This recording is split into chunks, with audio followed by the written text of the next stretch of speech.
ഈ വണ്ടി ഓടിച്ച് പോണ പെണ്ണുങ്ങളെ കാണുമ്പോൾ ചിരിക്കും പരിഹസിക്കും ഹോണടിച്ച് പേടിപ്പിക്കൊക്കെ ചെയ്യുന്ന ആണുങ്ങളോടാണ്. നിങ്ങളെ വിചാരം ഞങ്ങളിത് പാർട്ട് സൈക്കിൾ ഔട്ടി നടക്കുമ്പോൾ RTOക്കാർ കൊണ്ടുപോയാണ്ട് ലൈസൻസ് തന്നതാണെന്ന്. നിങ്ങളിട്ട് അതേ ഗ്രൗണ്ടിൽ എച്ചും ഇട്ടിട്ടാണ് ഞങ്ങൾക്ക് ലൈസൻസ് ഇട്ടിരിക്കുന്നത്. കറക്റ്റ് അല്ലേ? കുറെ ആളുകളുണ്ട് അങ്ങനെ. ഈ പെണ്ണുങ്ങൾ ഇങ്ങനെ സൈഡിലൂടെ വണ്ടി ഓടിച്ചു പോകുമ്പോൾ തൊട്ടടുത്ത് വന്നിട്ട് വേറൊരു ബൈക്ക് റേസ് ആക്കുക, അതല്ലെങ്കിൽ തൊട്ടടുത്ത് കൂടെ ചാരി പിടിച്ചിട്ട് പോ എന്ന് പറഞ്ഞിട്ട് ഓൺ അടിച്ച് പേടിപ്പിക്കുക. അങ്ങനെ കളിയാക്കുന്നവർക്കും പേടിപ്പിക്കുന്നവർക്കും കിട്ടിയിട്ടുള്ള അതേ ലൈസൻസ് തന്നെയാണ് ഇവർക്കും കിട്ടിയിട്ടുള്ളത്. അപ്പൊ അതുകൊണ്ട് ആരും കളിയാക്കേണ്ട ആവശ്യമൊന്നുമില്ല. എല്ലാവരും ഇങ്ങനെയൊക്കെ തന്നെയാണ് ലൈസൻസ് എടുത്ത് വണ്ടി ഓടിച്ച് പഠിച്ചിട്ടുള്ളത്. പിന്നെ ഇപ്പൊ തൊട്ടടുത്ത് വന്നിട്ട് ഹോൺ അടിക്കുമ്പോഴോ അല്ലെങ്കിൽ റേസ് ആക്കുമ്പോഴോ ആരായിരുന്നു പേടിച്ചു പോകും. അത് ആണുങ്ങളാരും പേടിക്കും, പെണ്ണുങ്ങളാരും പേടിക്കും. അങ്ങനെ പേടിച്ചു കഴിഞ്ഞാൽ ചിലപ്പോൾ റോഡിന്റെ സൈഡ് ഇറങ്ങും, എഡ്ജിറങ്ങും, അല്ലെങ്കിൽ തൊട്ടപ്പുറത്ത് ഏതെങ്കിലും പറമ്പിലൊക്കെ പോയി വീഴും. അത് സ്വാഭാവികമല്ലേ? അത് ആണുങ്ങളാരും പെണ്ണുങ്ങളാരും വീഴും. അപ്പൊ അതുകൊണ്ട് അങ്ങനെ കളിയാക്കേണ്ട ആവശ്യമൊന്നുമില്ല.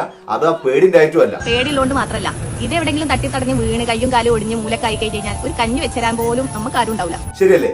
ഒരു ആണിന് എന്തെങ്കിലും അപകടം പറ്റിക്കഴിഞ്ഞാല് ഭാര്യ ഉണ്ടാവും എല്ലാ കാര്യങ്ങളും നോക്കാൻ. വായിൽ കഞ്ഞി ഒഴിച്ചു കൊടുക്കാൻ വരെ ഭാര്യ ഉണ്ടാവും. പക്ഷെ ഒരു പെണ്ണിന് അങ്ങനെ സംഭവിച്ചു കഴിഞ്ഞാൽ എത്ര ദിവസം ഭർത്താവിന് കൊടുക്കാൻ പറ്റും?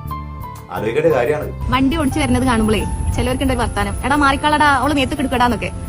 ഞങ്ങൾ വണ്ടി മേത്ത് കയറ്റിയിട്ട് എത്ര ആൾ മരിച്ചിരിക്കണം നിങ്ങൾ പറയണം. ഏറ്റവും കൂടുതൽ ആക്സിഡന്റ് കേസുകൾ കുറവുള്ളത് സ്ത്രീകൾ വണ്ടി ഓടിച്ചിട്ടായിരിക്കും. പക്ഷെ ഞങ്ങൾക്ക് സമ്മതിച്ചു തരാൻ കുറച്ച് ബുദ്ധിമുട്ടുണ്ടാവും. പിന്നെ കുറെ എണ്ണുണ്ട് ഹമ്പ് ചാടുമ്പോൾ കുലുങ്ങണത് കാണാനായിട്ട് നിൽക്കുന്ന ആളുകൾ.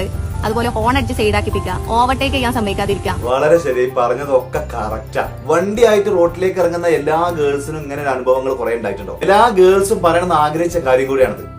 അങ്ങനെ കളിയാക്കുന്നവരോട് ഞാൻ എന്താ പറയാനുള്ളത്? ഇത്തരം ആളുകളോടൊക്കെ എനിക്ക് ഒന്നേ പറയാനുള്ളൂ, ഇവരെ ഞങ്ങൾ കായികമായും മാനസികമായും നേരിട്ടിരിക്കും. Don't underestimate the power of common lady. അതാണ്. പക്ഷെ അങ്ങനെയൊക്കെ ആണെങ്കിലും ചെറിയൊരു കുഴപ്പമുണ്ടല്ലോ വർമ്മ സാറേ. നമ്മളിങ്ങനെ വലിയ സുരേഷ് ഗോപിന്റെ ഡയലോഗ് കഴിക്കുമ്പോഴും അറ്റ്ലീസ്റ്റ് ആ ഹെൽമെറ്റ് എങ്ങനെ ധരിക്കുക, വണ്ടി ഓടിക്കാൻ പഠിച്ചിട്ടില്ലെങ്കിലും ആ ഹെൽമെറ്റ് എങ്ങനെ ധരിക്കുക എന്നെങ്കിലും ഒന്ന് പഠിച്ചു വെക്കണം, നല്ലതാണ്. ഹെൽമെറ്റിന്റെ സ്ട്രാപ്പ് എന്തിനാണ്, അതിന്റെ ഇമ്പോർട്ടന്റ് എന്താണെന്നൊക്കെ പഠിച്ചിട്ടാണ് ഡയലോഗ് അടിക്കുന്നതെങ്കിൽ കുറച്ചുകൂടി പഞ്ചിലായിരിക്കും. വല്ലാത്ത രീതിയിലേ